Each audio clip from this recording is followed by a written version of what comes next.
Alright, welcome back to the last lesson for this week, and this is on something called acid and base indicators. So we're going to go over what they do, and then of course how to predict pH of solutions based on indicator color. So of course, what is an indicator? So what this is, an acid-base indicator, is a substance that changes color when the pH of a solution changes. So indicators exist in two forms that have different colors. Now there's a handful that might have three different forms, but we'll kind of cross that bridge when we get to it. For the most part, there's just two forms of an indicator and they have two different colors. Now, acid-base indicators are very complicated molecular structures, so we're not going to use chemical formulas. We use abbreviations to identify the indicator. So for example, just a general indicator, we're just going to use the abbreviation big I little n, so IN for indicator. Now, if you see H in front, H meaning acidic, this is the lower pH form, meaning that it's more acidic. And if we see IN with the minus, kind of like bases and stuff like that, this is the higher pH, or the more basic form. So of course you do have a bunch of these on the back of your periodic table. Now this isn't the one exactly what you have, but it's very similar, where you have acid and base indicators. So we have the indicator name, the suggested abbreviations here. So like for methyl violet, we see MV for methyl violet. In the acidic form, we see HMV. For the basic form, just MV minus. All right.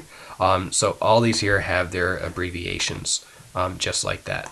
Now, one thing you will notice is litmus is not on your chart, neither is it here, but I'll just show you. Litmus is LT. Now, we know the pH range of litmus, or you know what it does. We can tell if something's neutral, acidic, or basic, but the pH range for litmus is between 6.0 and 8.0. What that means is that anything below 6.0 is going to be HIN, or in this case right here, the acidic form is HLT. And of course we know when litmus is in the acidic form, we see red. Same thing if it's in its basic form, we know litmus is blue. Now this is why if you know the pH right in between 6 and 8, well 7, and that's why litmus, the red litmus paper doesn't change color at 7, nor does the blue change color, because 7 is right in the middle of the pH range. It's only going to turn red if it's below a pH of 6. It's only going to change blue if it's above a pH of 8, and a pH of 7, nothing changes color. So that's why litmus is used to determine if something is acidic or basic. Now for bromothymol blue, this one is you're going to need to use your data booklets or the back of your periodic table. So if we try to find bromothymol blue, we'll notice bromothymol blue is right here. So I'm just going to highlight all the important stuff for bromothymol blue. So the acidic form is HBB, the basic form is BB, but more importantly, the pH range is 6 to 7.6.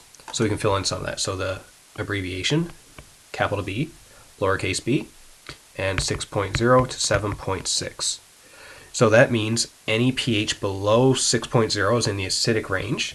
Now for bromothymol blue, that is this one right here. So this and this matches together. And just like the 7.6 and the blue are going to match together as well. So that means anything below 6.0 is going to be yellow. Anything above 7.6 is going to be blue. If it's in between, there's going to be no color change. So we have yellow for the acidic and blue for the basic. And finally, the phenolphthalein. If you want to pause this video and try to fill out the phenolphthalein one for yourself, please do. But you'll find phenolphthalein is down here. So the abbreviation is pH. It has a range of 8.2 to 10.0, and the color change is colorless to pink. So that means anything below 8.2 is going to be colorless, anything above 10.0 is going to be pink. So we can fill that in. We got pH, and the range is 8.2 to 10.0, colorless to pink. So you'll notice a lot of the things there, they do range from extremely acidic to basic, and this is why we have different indicators. So we're going to change at different colors. So this is, if we use a bunch of them, we can kind of narrow down the pH range of certain solutions. So what acid and base indicators are used for is to mark the end of titration, which we're going to see later on in chapter 8, so unit 4, and to estimate the pH of a solution, which we are going to use for this one. So this replaces the work of a pH meter, but of course it's not as accurate. Yeah, that was it. All right, so for this one right here is predict the indicator color at the specific pH. So just a little hint, if it is in the pH range,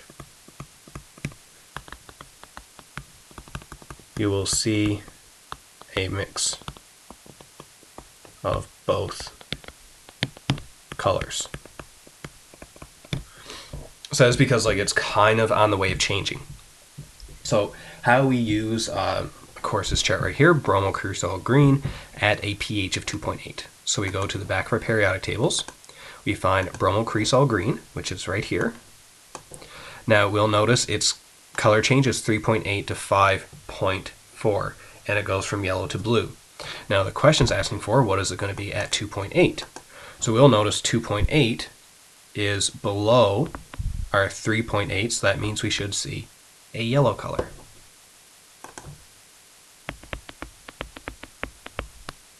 So if you think that you can get the rest of them, just pause the video and fill them in and see if you get them. I'm going to do the phenol red and then just kind of fill in all the other ones that you should see.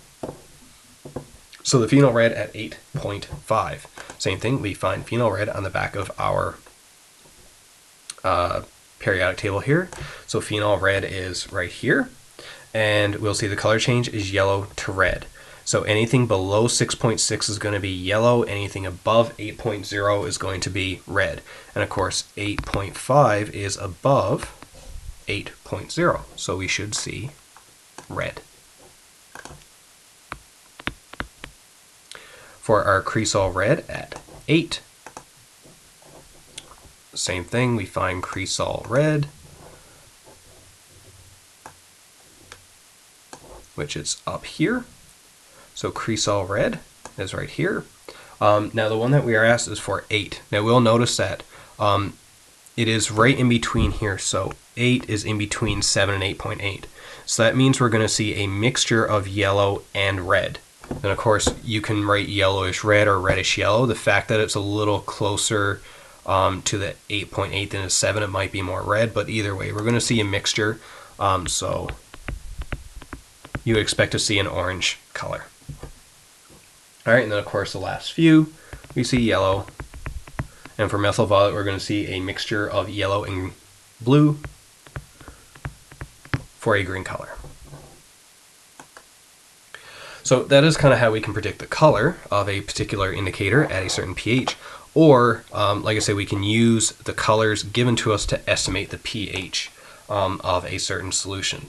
So this is an example right here where we have 4 different indicators with different colors. Now, normally we would do a lab based on this as well, but just due to the circumstances, we can't actually do the lab. So there are some examples inside of your workbook with questions like this. So based on the color it's given, we are just going to highlight if the pH is going to be above or below a certain unit, and then we're just going to try to narrow in the gap.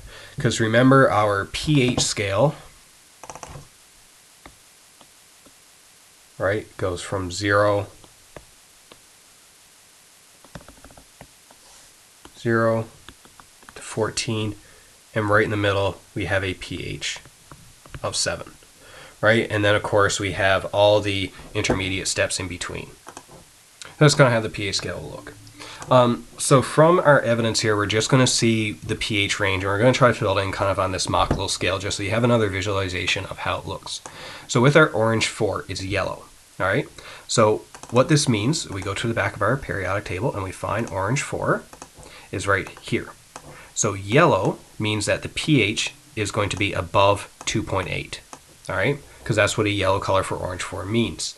So we know from this one right here, with our orange 4, I'll just write this in here. So orange 4, pH is greater than, was it 2.8? So that means from our orange 4, it cannot be anything below 2.8, right? So our pH range with our orange 4 right now is basically anywhere between here and above, right? So this kind of narrows down our orange 4 is everything above here. But we know our pH cannot exist here. So we can kind of scratch out this little area of our pH, right? So if this is 2.8, because that's what it means by pH is greater than 2.8. So when we look at our next one, we see bromocresol green is blue. So we'll find bromocresol green here. And blue, the color here, that means the pH is above 5.4. So we can go back and kind of mark off 5.4 is about right here. And what that means now, because the pH is anything above this here, so now we can kind of scratch out this entire section right here because it can't be anything below 5.4. Right, so right now we're just kind of eliminating this entire portion of our basically pH line here.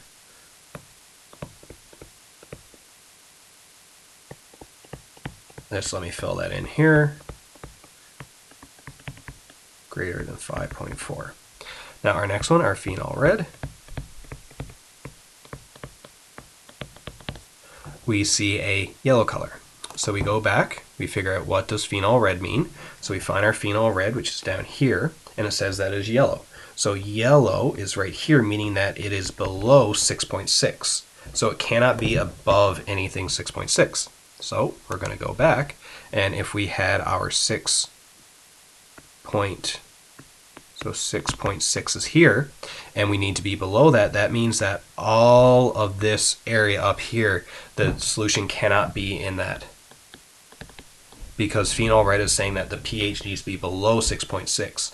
So you can tell right here we have this very narrow range because our first two indicators told us that it needs to be above 5.4, and phenol red is saying it needs to be below 6.6.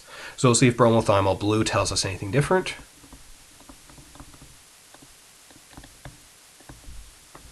Bromothymol blue says it should be yellow. So what does that mean? We find bromothymol blue is here. Yellow is right here. That means it needs to be below 6.0. So that means it's below 6.0. So that means our cutoff point right now is here, 6.0, and that eliminates this section right here. So now what we can see, the only area of our graph that is not basically crossed out is we have this area right here. And our pH range is here. So the unknown must be between a pH of 5.4 and 6.0 based on the information that's there. So this is kind of visually how you can kind of draw out a complete pH line and just start crossing off areas that it can't be, and then whatever gap you have left, that is the pH range based on the solutions. So that's kind of how you can use these here to figure out a pH range. Now, like I said, there's a bunch of different examples inside of your workbooks, so please try those. If you have any troubles, once again, make sure to email or save your questions and make sure to log on during our extra help sessions on Thursday at 9:30. Anyway, that is it for this week. So I'll see you guys later when we'll finish off actually our solutions unit. So see you guys then.